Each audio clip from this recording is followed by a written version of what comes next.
은혜 받을 하나님의 말씀은 사도행전 2장 37절에서 47절까지의 말씀입니다.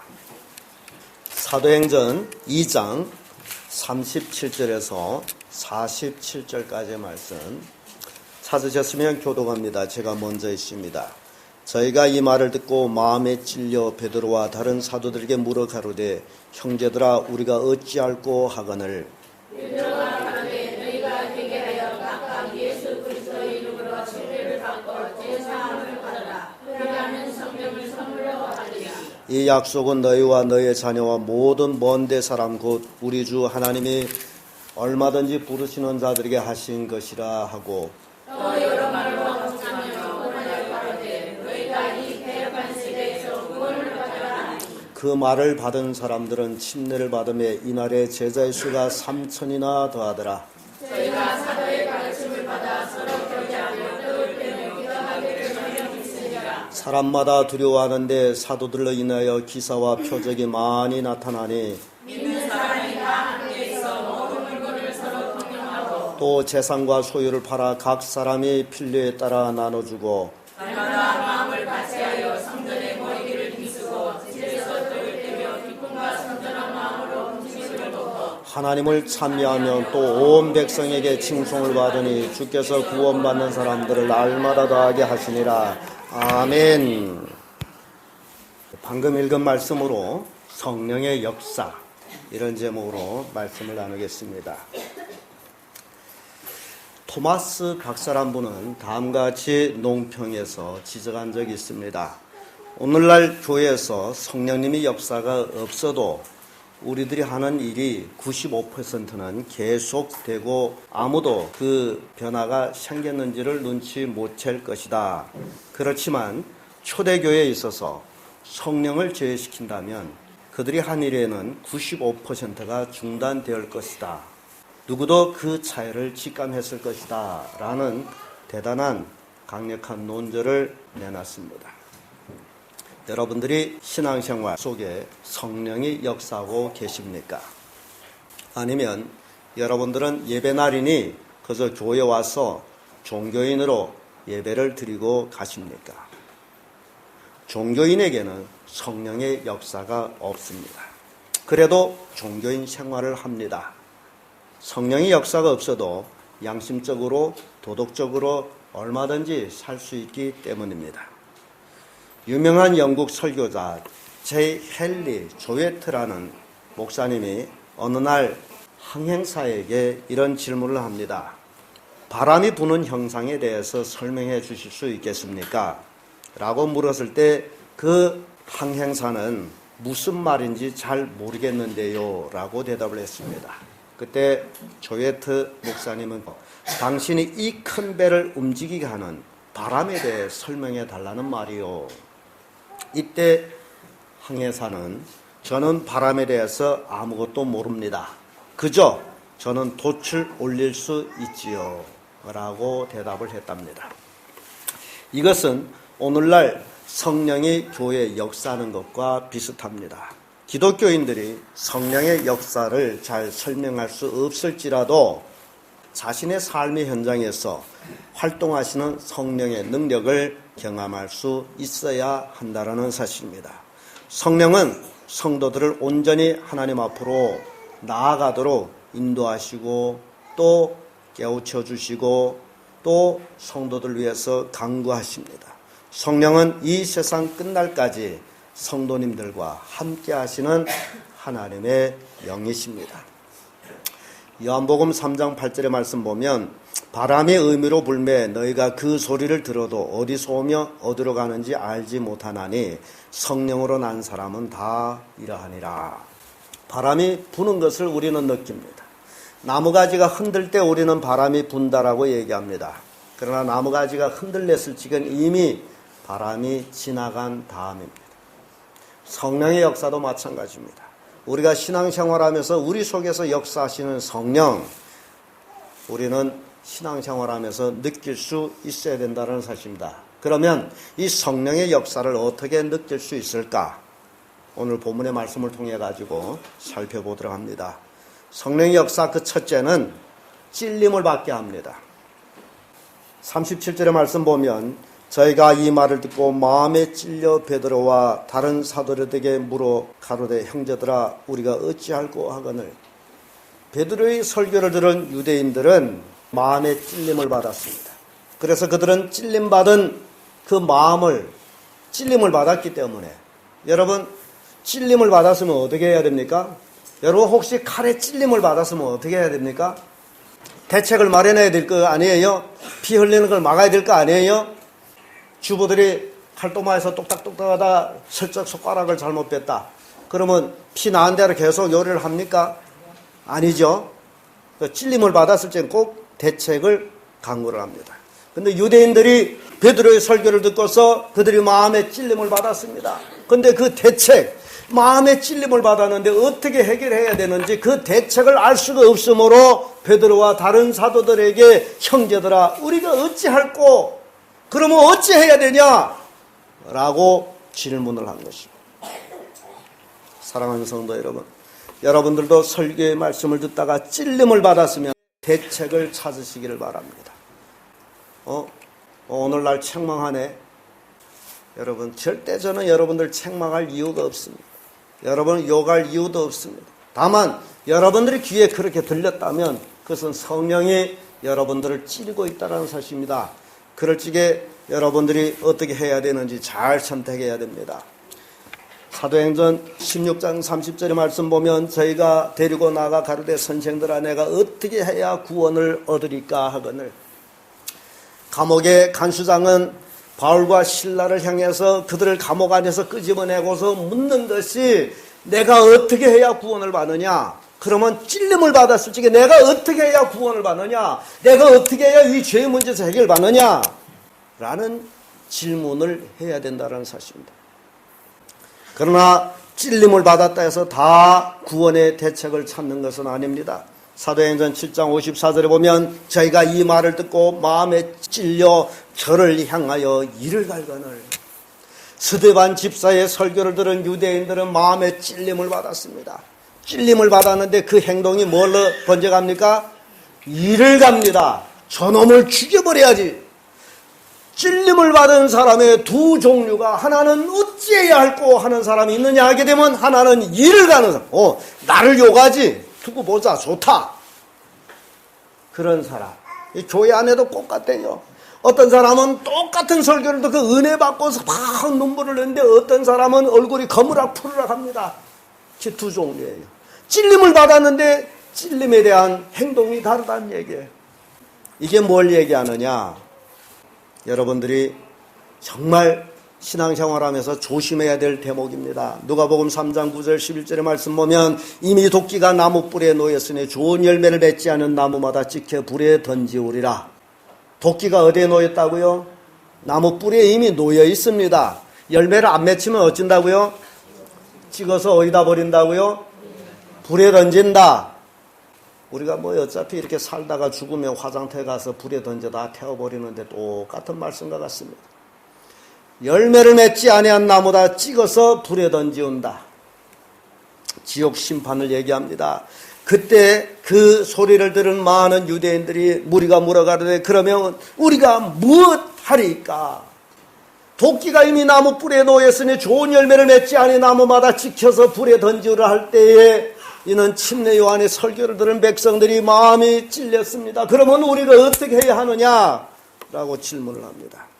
그때 침례 요한은 옷 두 벌 있는 자는 옷 없는 자에게 나눠줄 것이요 먹을 것이 있는 자도 그렇게 할지니라. 나눔에 대한 얘기. 너무나 이기적인 삶을 살아가는 유대인들에 대해서 나눔에 대해서 말씀을 주셨습니다. 이거는 침례 요한이 자기에게 침례받으러 온 무리를 향해서 하나님의 심판이 시작되었음을 예고한 말씀입니다. 그러므로 이 말을 듣는 사람들은 두 가지 선택이 있습니다. 좋은 열매를 맺든가 아니면 계속 악한 삶을 살 것인가, 둘 중에 하나입니다. 하나님의 말씀은 좌우의 날선 예리한 검같이 사람들이 마음과 뜻과 생각을 쪼갭니다. 그리고 마음을 감찰하십니다. 사랑하는 성도 여러분, 하나님 말씀 듣는 중 마음의 찔림이나 양심의 가책이 있을 때 조심해야 합니다. 그것은 여러분들이 마음에 성령이 역사하고 있다는 사실입니다. 여러분들이 마음에 성령이 역사한다는 것은 하나님이 여러분들을 사랑하고 계시다라는 것입니다. 이 땅에서 행한 것은 죄밖에 없는 우리들을 하나님은 사랑하셔서 나에게 말씀을 주셔서 나의 마음에 찔림을 받게 하고 계시다라는 사실입니다. 이때 여러분들이 찔림을 어찌해야 되는지 그것이 선택입니다. 절대 성령의 음성을 무시해서는 안 됩니다. 그런 찔림을 받았을 때 여러분들은 더욱 하나님을 가까이 하십시오. 성령 하나님이 내 속에서 역사하도록 여러분들은 성령께서 내 마음에 마음대로 좌우하도록 허락해 주셔야 합니다. 그래야만이 진정 성령의 역사를 경험하게 된다라는 사실입니다. 두 번째로 성령의 역사는 회개케 합니다. 38절의 말씀 보면 베드로가 가되 너희가 회개하여 각각 예수 그리스도 이름으로 침례를 받고 죄 사함을 얻으라. 그리하면 성령을 선물로 받으리니 라는 말씀을 줍니다. 베드로의 설교를 들은 유대인들은 마음의 찔림을 받았습니다. 그들은 어찌해야 할꼬라고 질문했을 적에 회개하라! 침례 받으라! 그러면 유쾌하게 되는 날에 주 앞에 설 것이다 라는 말씀을 줍니다. 사도행전 3장 19절을 보면 그러므로 너희가 회개하고 돌이켜 너희 죄 없이 함을 받으라. 찔림을 받았을 적에 뭐 하라는 겁니까? 회개하라. 회개하라. 나 죄 없는데 뭘 회개합니까? 죄 없는데 왜 찔림을 받습니까? 찔림을 받았다라는 건 죄가 있다라는 사실입니다. 우리가 설교를 들으면서 찔림을 받았다라는 것은 뭐가 있다라는 겁니까? 죄가 있다라는 겁니다. 그럼 죄가 있으면 어떻게 해야 됩니까? 회개해야 됩니다. 회개 안 하면 망합니다. 그래서 찔림받은 사람들, 성령 역사는 찔림을 받게 하고 바로 그것을 인해서 회개하게 한다라는 사실입니다. 사도행전 17장 30절 31절에 보면 알지 못한 시대에 하나님이 허물지 아니하였거니와 이제는 어디든지 사람을 다 명하사 회개하라 했으니 알지 못할 때는 하나님은 어쩐다고요? 허물지 아니하셨다라는 겁니다. 그러나 알고 나서는 모를 때는 허물지 않았지만은 알고 나서는 어디든지 명하여 회개하라 하셨다라는 말씀입니다. 하나님을 알지 못한 죄악된 삶, 알지 못하고 죄악된 삶을 살았을 때 하나님은 관대하셨습니다. 허물지 않았습니다. 그러나 하나님의 음성을 듣고 마음의 찔림을 받고도 회개치 않는다면 그것은 죄가 되어 지옥 심판을 받게 된다라는 사실입니다. 부흥사인 제임스 로빈슨이라는 목사님이 오하이오 주에서 미국의 데이튼에서 9일 동안 부흥 집회를 한 적이 있습니다. 그 부흥 기간에 절반쯤 지났을 때 어떤 남자가 그 지역의 한 가정을 찾아가서 그 집 주부에게 부인께서 저를 잘 모르실 것입니다. 그러나 제가 바로 지난 여름에 이 집에서 정원용 기구를 도둑질해 간 사람입니다. 내가 이 부흥 집회 참석해서 로빈슨 목사님의 부흥 집회 참석해서 예수 만나고 영생을 얻었습니다. 그 회개하고 이걸 돌이켜드립니다. 이것이 진정한 회개입니다. 회개라는 것은 죄를 자복하고 돌이키고 배상하는 겁니다. 오늘날 수없이 많은 사람들이 입으로만 나 회개했어요. 뭘로만 했다고요? 입으로만 했습니다. 배상을 안 합니다. 행동을 안 한다는 얘기예요. 그래서 회개라는 것은 성령의 역사를 통해서 회개는 마음에서 회개가 일어나고 행동으로 배상하는 거예요. 내가 잘못했습니다. 내가 죄를 지었습니다. 라는 회개가 진정한 성령의 역사 회개라는 겁니다. 여러분들이 입으로 하는 회개는 다 가짜라는 사실입니다. 한국 교회에 있어서 빼놓을 수 없는 아주 중요한 사건이 있습니다. 그것은 1907년에 있었던 평양 대부흥 집회였습니다. 모든 참석자들이 은혜를 사모하며 기다렸습니다. 마지막 날이 되도록 이 부흥 대성회에 성령의 역사가 없습니다. 은혜를 모두 못 받아요. 멜롱멜롱합니다. 1500명이 모여서 부흥 집회를 하는데 성령의 역사가 일어나질 않습니다. 회개가 없었습니다.